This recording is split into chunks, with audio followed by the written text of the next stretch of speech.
I have to confess that since we've been doing this, sometimes I'm waving to people as they're leaving. And I don't know who the world I'm waving at, because some of y'all got some tinted glass in there, I'm telling you, man. But there's been some new folks who have started with us since we have began this outdoor church, and I'm excited that when we get back inside, I'll be able to meet you. And so we're just thankful for everyone who's coming. And speaking of getting back inside, things are picking up. If you're interested in painting or cleaning, we want to get that done. There's a wedding here August the 9th, and we don't want to mess up anybody's wedding. So we want this place perfect, man. We want to get it ready. And then August the 16th, Lord willing, we will be back inside. We'll be able to spread out in there, and it's going to be a great, great time. Another thing, and that is this. We have the opportunity this Tuesday night to come together as a community. Let me fix this. It'll be at Christ Community Church, and it's a prayer time from 6. Thank you very much. From 6 to 7:30. So that's at Christ Community, a prayer time. Keep that in mind. Pray for our country. So before, as I was thinking about this today, and I'm thinking about, laughter is a great tool. And Scott, right here, Scott Gold, he comes up with jokes all the time. Told me one the other day, and I thought it was very good. So I asked my wife, Tammy, the other day. I said, Tammy, did you marry me for my handsome face or my fabulous physique? She looked at me and said, your sense of humor, Dave. Sense of humor. Anyway, have you been feeling like the world that you're living in is crazy? Have you feel like things are just going nuts and you just can't handle it? Well, you're not alone. I will confess that this message is for me as much as anyone, because I have found myself being angry. I have found myself becoming bitter, and I'm like, God, that's not what you want of me, and this is a tough time. And so how do we deal with this crazy world? So today, it is keeping your sanity in an insane world. Keeping your sanity in an insane world. There are certain drugs that can cause you to hallucinate. And there are times when folks get older, there are certain medical conditions that will cause the same thing. Now, this was the case with an older lady whom Tammy and I helped take care of. Mostly Tammy took care of her. And she became part of our family, a very loved part of our family. As a matter of fact, the other day we were at a family gathering, and we began talking about memories of her. And what we did, we talked about sometimes as you're older and you get a UTI, then your mind goes different places. And most of the time, if this would happen with her, you would know she's a very intelligent lady. She's a very proper lady. And so you would know something was going on. Most of the time, these things were pleasant and harmless. You could picture a 101-year-old lady laying in the bed, and she's going like this. And my wife walks in and says, what are you doing? She's like, I'm playing volleyball. A pleasant kind of escape from reality. My favorite is when she's in the room, and we would have earbuds fixed up for her, and she'd certain times watch a TV. She loved her classical music, so we would switch from one thing to the other. And so one time, it was either Megan or Danielle walked in and said, do you want me to change from TV to the radio with you? And nothing was on. And she said, oh no, you can't hear music like this on the television. I'm thinking, no you can't, because there wasn't anything on. That was a pleasant time. One of my favorites too is, she was a lawyer from the Library of Congress. And so one time she's getting ready to go to bed, and Tammy says to her, do you want to go to the restroom before you go to bed? And she said, what am I going to do about all these people in here? And she said, only people in here. And usually Tammy would talk to her. She would trust what Tammy said. The only ones in here are Danielle, myself, and you. She said, I'm a lawyer. I need proof. And so Danielle, tell her who's in here. And so most of the times were pleasant memories, because she would get better and she had a sharp, sharp mind. But there was one time when it wasn't pleasant at all, because she became fearful. She thought she was on a runaway bus, and Tammy really had to help comfort her. And I'm glad that only happened once, because that was not a pleasant time for her. And if you look in the world today, it seems like it's lost its sanity, and it is anything but pleasant. If you have your Bibles, you can turn to Numbers 14. Numbers 14. And really, we're going to be, the cables get bad.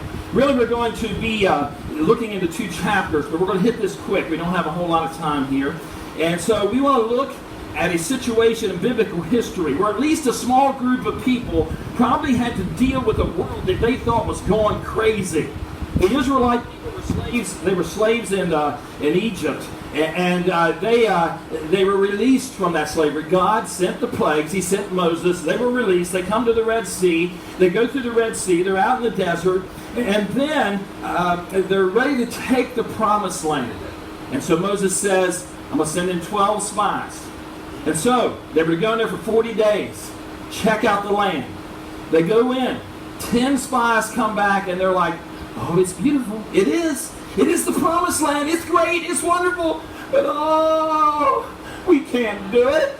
We can't take this land. And people were like giants to us. Oh, we'll be killed. And I love Joshua and Caleb. And they stand up and say, no, we can certainly take possession of the land. So, Numbers 14, 1 to 10. Then the whole community began weeping aloud, and they cried all night. Their voices rose in a great chorus of protest against Moses and Aaron. If only we had died in Egypt, or even here in the wilderness, they complained. Why is the Lord taking us to this country only to have us die in battle? Our wives and our little children will be carried off as plunder. Wouldn't it be better for us to return to Egypt? Then they plotted amongst themselves, let's choose a new leader and go back to Egypt. Then Moses and Aaron fell face down to the ground before the whole community of Israel. 2 of the men who had explored the land, Joshua, son of Nun, he didn't have a dad, I guess. Caleb, that's a joke, by the way, it's in there. Caleb, son of Jephunneh, tore his clothing. And they said to all the people of Israel, the land we traveled through and explored is a wonderful land. And if the Lord is pleased with us, he will bring us safely into that land and give it to us. It is a rich land flowing with milk and honey. Do not rebel against the Lord. And don't be afraid of the people of the land. They are only helpless prey to us. They have no protection, but the Lord is with us. Don't be afraid of them. But the whole community began to talk about stoning Joshua and Caleb. Then the glorious presence of the Lord appeared to all the Israelites at the temple. We don't have time to go into reading all that this morning, but I'm going to tell you the Lord was not happy with his people. He was very upset with his people. You see, the majority of Israelites forgot the power of God. Remember that. The majority of Israelites forgot the power of Almighty God.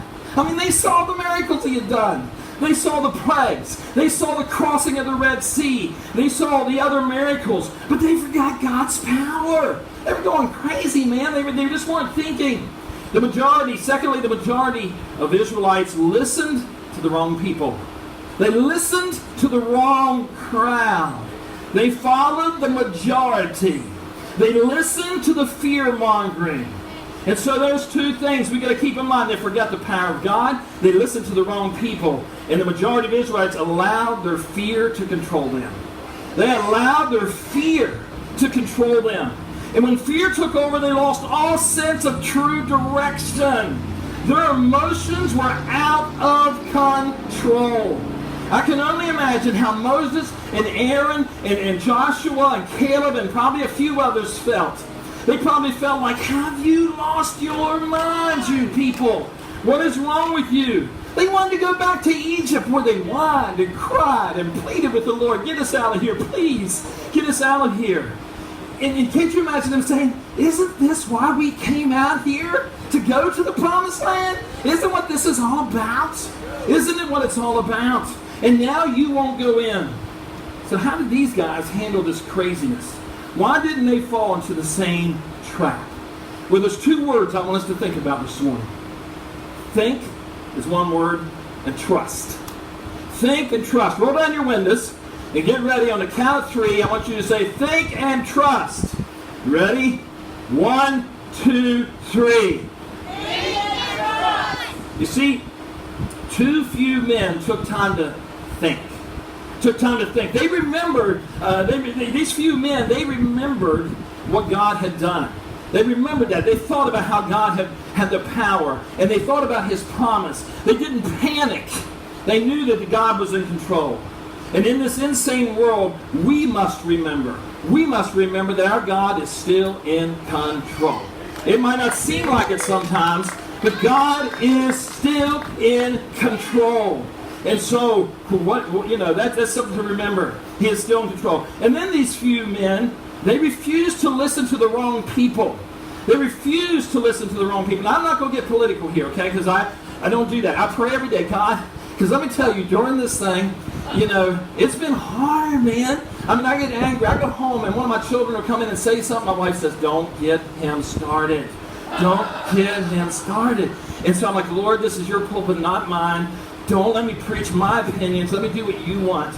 And so anyway, I'm watching this, and so this is not political. I'm just going to make another point here. And I'm watching this interview by a certain journalist with the president. And this journalist starts out saying, we have the highest mortality rate in the world. And the president says, no, we don't. And he says, look at this chart, the journalist says, and it shows that we have the highest mortality rate. And the president says, Kaylee, hand me the chart. She gives him a chart, and he says, see this? We don't have the highest mortality rate. And then it's edited, and a voice comes in from the journalist that says, the president was using such and such a chart, while we were using such and such a chart. And so my mind begins to think, 2 and 2 don't equal 4 here. If this is a chart of facts of people who have died, those are numbers. They don't lie. Somebody lying here. Somebody not telling the truth. And so we need to be careful when we start thinking the world's going crazy. Think. Use your critical thinking skills. Quit letting others think for you.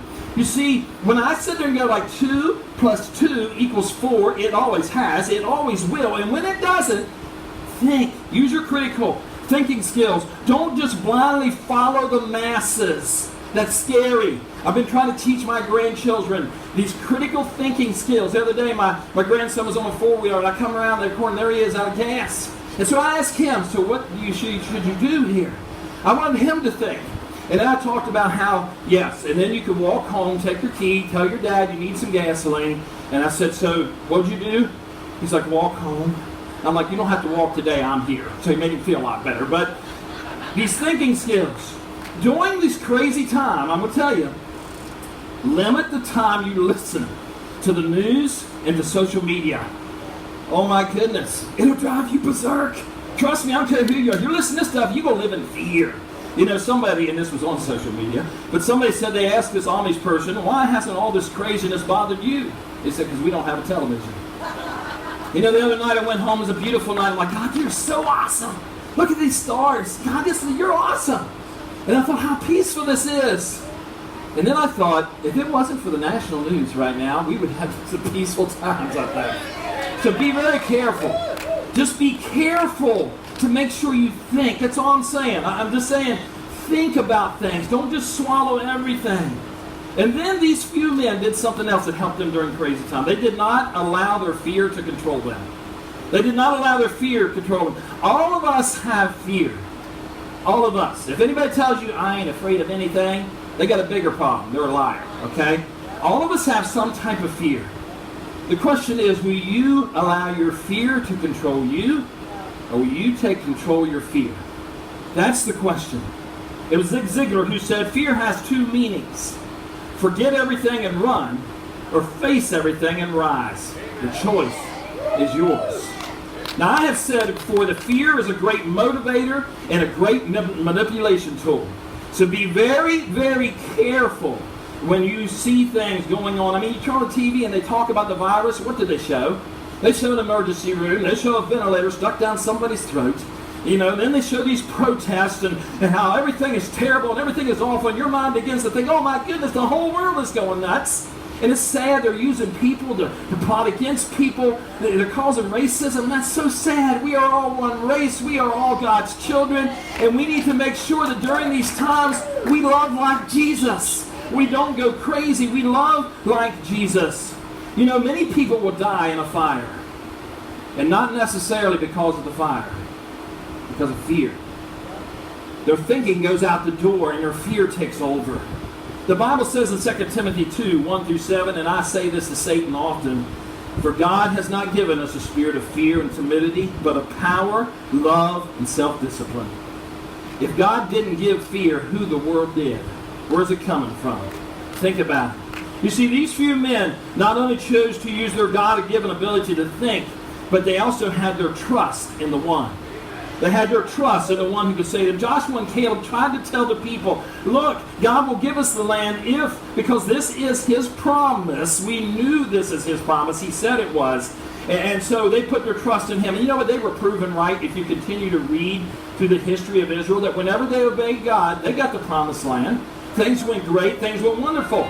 Even though those people who murmured and complained were lost in the wilderness and died over those 40 years. Hebrews 13:5 says, for God has said, I will never fail you. I will never abandon you. So in these crazy times, if we want to keep our sanity, we must remember that our hope is in Jesus. I'm going to ask our praise team to come out. My Savior, God to the